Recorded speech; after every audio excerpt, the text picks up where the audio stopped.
नमस्कार दोस्तों, मैं हूं आपका दोस्त, आपका होस्ट आर के और आप देख रहे हैं आर के ट्रेडिंग। तारीख है दोस्तों 2 मार्च 2025 और यहाँ पर आप लोगों के लिए सप्ताह का शेयर यानी कि वीकली शेयर स्विंग कॉल्स लेकर आपके सामने मैं हाजिर हूँ। सप्ताह का शेयर यानी कि जिसमें अगला सप्ताह मूवमेंट आपको बन सकता है। याद रखें मार्केट अभी बहुत फॉल में है, ओवरसोल्ड मार्केट है, हो सकता है यहाँ से मार्केट और नीचे चला जाए। ठीक है, तो ये जो स्टॉक्स है ये प्योर टेक्निकल चार्ट के हिसाब से है और स्ट्रॉन्ग स्टॉक है। तो ये टेक्निकल चार्ट पे मैं आपको समझाऊंगा यहाँ पर कहाँ पर क्यों मैं कह रहा हूँ कि ये मेरा सप्ताह का शेयर होगा, क्या रीज़न है सिलेक्शन का, वो सब समझाऊंगा। लेकिन अगर आप इस पर ट्रेड करते हैं, पोजीशन बनाते हैं, तो कृपया अपना रिस्क पे बनाएं, क्योंकि आपके लाभ और नुकसान की जिम्मेदारी मेरे या मेरे चैनल की बिल्कुल भी नहीं होगी। कुछ भी क्लेम होता है तो वो आपकी अपनी जिम्मेदारी है, मेरी नहीं। चलिए शुरुआत करते हैं और देखते हैं कि जो आज एक ही स्टॉक है और एक स्टॉक जो है उसको मैं आपको यहाँ पे दिखाता हूँ। चलिए, चैनल को सब्सक्राइब नहीं किया तो जरूर सब्सक्राइब कर लें। तो जो स्टॉक्स मैं यहाँ पे लेके आया हूँ उस स्टॉक्स का नाम है अरविंद लिमिटेड। देखिए अरविंद का चार्ट आप देखिए, अरविंद क्या बनाती है, कपड़े फैशन रिटेल वाला है ना। तो अरविंद के चार्ट को हम लोग यहाँ पे समझेंगे कि क्यों मैंने इसको सेलेक्ट किया है सप्ताह का शेयर। सबसे पहले देखिए मार्केट फॉल हुआ है तो ये स्टॉक भी फॉल हुआ है और वही दिसंबर 2024 पे इसने टॉप लगाया था 450 रुपए के आसपास का, और वहाँ से ये जो है फरवरी में एक लो लगाया है। फरवरी का लो वो है 300 रुपए का, तो 450 से हम आ गए 300 रुपए के आसपास में, बिल्कुल ठीक है, यहाँ पर है ना, इस एरिया पर हम आ गए। चलिए एक और लाइन लगाता हूँ, ये एरिया को यहाँ पे लगाता हूँ। क्यों? क्योंकि ये एरिया आपका जनवरी 2024 में रेजिस्टेंस एरिया था, वो लगभग 320, उसी को इसने क्लेम करके ऊपर की तरफ में ब्रेकआउट किया था। और आप देखिए फिर एक बार अक्टूबर 2024 में इसी एरिया पर इसने बहुत अच्छा जो 320 वाला भाव है उस एरिया पे बहुत अच्छा सपोर्ट लिया और वहाँ से एक बड़ी कैंडल बना के अच्छे वॉल्यूम के साथ में ऊपर गया था, और जो दिसंबर 2024 में टॉप लगा के नीचे आ गया। तो ये टॉप हो गया और यहाँ पर एक हेड एंड शोल्डर पैटर्न बना रखा है अगर इस एरिया से हम कंपेयर करें तो चलिए पहले मैं आपको हेड एंड शोल्डर पैटर्न दिखाता हूँ कि कहाँ पर वो पैटर्न है, कहाँ पर है वो पैटर्न। आप लोग देख पा रहे होंगे हेड एंड शोल्डर पैटर्न, देखिए ये इस तरह से अगर आप देखेंगे तो ये बन गया हेड, है ना, और फिर इसको आप ऐसे पकड़ेंगे तो ये बन गया आपका शोल्डर और फिर ये ऐसे नीचे आ गया। ठीक है, अब ये जो चीज़ें हैं ये एक बेरिश पैटर्न है, क्लियर मैं बता देता हूँ, ये एक बियरिश पैटर्न है। लेकिन बियरिश पैटर्न कब होगा? जब अब मैंने जो बियरिश पैटर्न होना तो वो अभी इस जगह पे काम कर गया है। ठीक है, यहाँ नेक लाइन टूटा, ये नीचे आ गया, नेक लाइन टूटा, ये नीचे आ गया। अब ये जो बियरिश पैटर्न है ये तब और ज़्यादा बियरिश हो जाएगा अगर ये अपने लोअर जोन जहाँ पर इसने अपने राइट शोल्डर को जो हाथ इस तरह से लाया है वो अगर नीचे जो आया हुआ इस एरिया को तोड़ देता है तब। तो यहाँ पर मैं बॉक्स बना देता हूँ, यहाँ पे सर्किल बना देता हूँ, ये एरिया ये और कमज़ोर हो सकता है यहाँ पर। ठीक है, इसके नीचे आने पर, जब तक इसके नीचे नहीं, ठीक है। अब है चूंकि यहाँ पर आप ध्यान से देखेंगे तो काफ़ी ज़्यादा ना इस स्टॉक्स ने अपने आप को कंसोलिडेट किया, नीचे जाने को तैयार नहीं हो रहा। मार्केट आया, देखिए ऐसा नहीं है, यहाँ पर जो ये रुका है इसके बाद ये फिर ऊपर गया और इसी जगह पे कंसोलिडेट किया, जबकि इस दरमियान मार्केट ऊपर से नीचे फॉल किया है बहुत। आपने देखा होगा मार्केट ऊपर से नीचे बहुत फॉल किया, लेकिन ये जो स्टॉक है फॉल नहीं किया बल्कि कंसोलिडेट किया इसी एरिया पर। इसका मतलब क्या है, ये स्ट्रेंथ दिखा रहा था कि भाई मार्केट कमज़ोर ज़रूर है, मैं कमज़ोर नहीं हूँ। मार्केट के फॉल में हम नीचे आ तो ज़रूर गए, लेकिन अब हम जो मार्केट नीचे जा रहा है तो हम यहाँ पर अब जाना नहीं चाह रहे।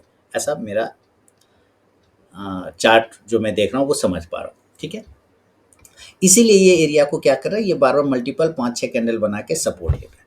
क्लियर हो गया? तो हमने टेक्निकल पे क्या देखा कि ये एरिया जो हमारा एरिया 300 से लेकर 320 वाला, ये हिस्ट्री में भी यानी कि पीछे साइड में भी अगर आप देखें तो ये सपोर्ट का काम कर रहा था। पहले वो वही एरिया रेजिस्टेंस था, आप और पीछे जाएंगे तो ये एरिया रेजिस्टेंस था, उसके ऊपर जाने के बाद यहाँ पे वो सपोर्ट बना लिया और उसी एरिया को ये रिक्लेम करके वापस से हिस्ट्री रिपीट करके वहीं पे जाके सस्टेन कर गया। तो हमें ये पता चल गया कि भाई ये ठीक ठाक है, हमारे पास ये जो रेजिस्टेंस था वो भी सपोर्ट का काम कर रहा है।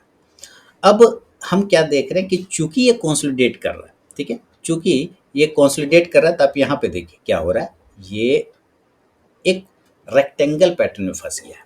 क्या फंस गया? एक बॉक्स पैटर्न, यानी कंसोलिडेशन वाला फेज में एक बॉक्स पैटर्न में भी फंस गया। तो हमें क्या देखना है कि हमें इस बॉक्स पैटर्न का ब्रेकआउट अगर हो जाता है तो अच्छी बात है, नहीं भी होगा तो कोई दिक्कत वाली बात नहीं है। उसके लेवल आएंगे, कैसे आएंगे वो भी हम लोग थोड़ा समझते हैं। तो मैं इस बॉक्स को हटा देता हूँ। अब मैंने एक ट्रेंड लाइन ऊपर से ड्रॉ कर लिया, यहाँ से ऐसे करके इस तरह से ट्रेन लाइन ड्रॉ किया, ठीक है। ये देखिए, अब जैसे ही मैंने ये ट्रेन लाइन ड्रॉ किया तो आपको पता चलता है कि यहाँ वाला जो एरिया है जनवरी वाला, फिर उसके बाद इसी जनवरी में दूसरा बार, और उसके बाद फरवरी में 2-3 बार, और उसी जगह पर ये जो ट्रेन लाइन का रेजिस्टेंस है, आप इसी को आगे ले जाएंगे तो ये हेड एंड शोल्डर का हेड के पास पहुंच जाएगा, ठीक है।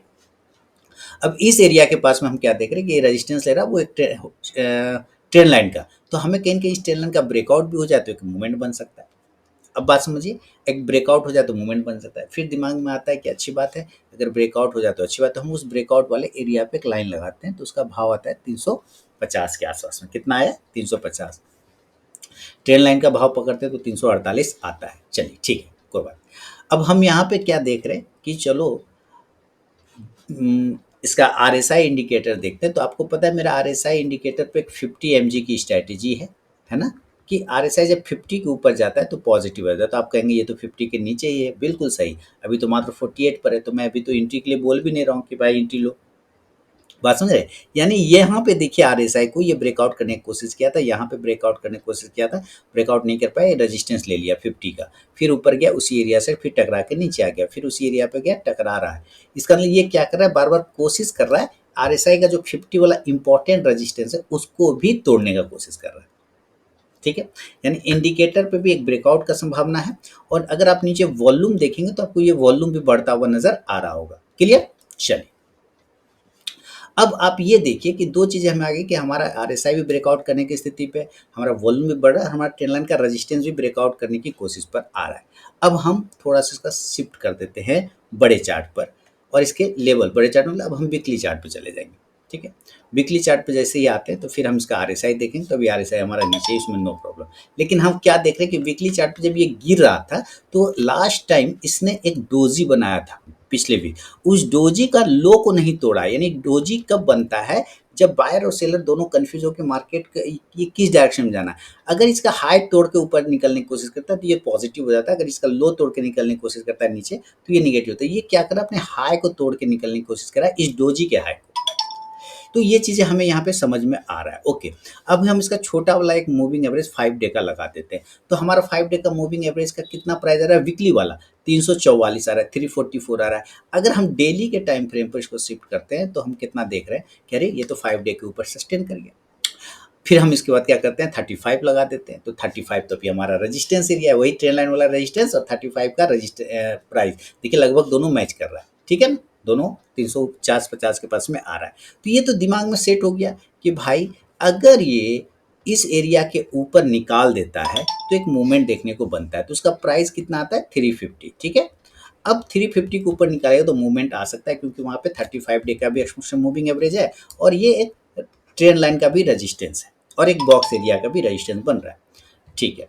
लेकिन अब हम ये देख रहे हैं कि क्या ये अगर ये वापस ऊपर नहीं जाके इस ट्रेन लाइन से टकरा के अगर नीचे आता है और इस एरिया से ही अगर ये वापस यहाँ पर आ जाता है, ये नीचे चला गया तो कोई बात नहीं, लेकिन अगर यहाँ पर सस्टेन करते हुए वापस स्टैंड लाइन तो ये कहीं यहाँ पर आ जाएगा, और इसका अगर हम प्राइस पकड़ते हैं तो इसका कितना प्राइस आता है, 336 आ जाता है। कितना आ जाता है, 336। यानी ये नीचे यहाँ से गिरा और यहाँ तक टकराया, वापस यहाँ से जाएगा तो कितना आ जाएगा, 336 आ जाएगा। नीचे आके डीप मार के फिर ऊपर जाएगा तो क्या होगा, रेंज क्या बन जाएगा कि अगर ये 336 के पास यानी इस तरह से नीचे गिर के सस्टेन करके ब्रेकआउट करता है तो ये 336 का होगा। तो 336 से लेके 350 का जो रेंज होगा वो फिर हम एंट्री लेवल बन जाता है।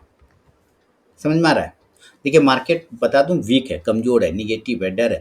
वो अगर लो को तोड़ देगा तो फेल हो गया ना। हमें तो हमेशा उस प्राइस के ऊपर लेने की कोशिश करना है, ठीक है। तो इस कंडीशन में हमारा स्टॉप लॉस क्या बन जाएगा, वो एरिया जहां पर ये नीचे जाने को तैयार नहीं हो रहा है। तो वो तो साफ दिख रहा है 300 रुपये, लेकिन एक प्राइस है 320, तो हम उससे थोड़ा नीचे लगा देंगे 315। क्लियर? 315 का कितना का लगा देंगे, 315। चूंकि 320 वाला ये एरिया आ रहा है, आप यहाँ पे देख रहे हैं 320 का ये एरिया आ रहा है, हम थोड़ा से 5 पॉइंट नीचे रख रहे हैं 320, क्योंकि हमारा यही सपोर्ट बन रहा है 315। और इस कंडीशन में जो हमारा टारगेट आता है 375 का आता है, 375, और उसके बाद 400 के आसपास में। अब ये कितना दिन में आएगा, 2 दिन में आएगा, 10 दिन में आएगा, 20 दिन में, पता नहीं। लेकिन जो टेक्निकल दिख रहा है वो देख रहा है कि मार्केट निगेटिव होने के बावजूद ये स्टॉक निगेटिव नहीं होना चाह रहा है, और अगर ये नहीं होना चाह रहा है तो कहीं ना कहीं पॉजिटिव हो सकता है। अगर मार्केट हल्का सा पॉजिटिव हुआ तो ये ज़्यादा पॉजिटिव हो जाएगा। क्लियर? समझ में आ गया? तो इस वजह से मैंने इसको सेलेक्ट किया दोस्तों, और आप लोगों के साथ शेयर किया। अगर पसंद आया हो दोस्तों तो मुझे ज़रूर फीडबैक करें, कमेंट करें और RK trading mobile app, telegram channel, साथ ही व्हाट्सएप चैनल को ज्वाइन कर सकते हैं फ्री ऑफ कॉस्ट में लाइव मार्केट में कॉल्स के लिए। ठीक है, मिलता हूँ नेक्स्ट वीडियो में, तब तक के लिए बहुत बहुत धन्यवाद।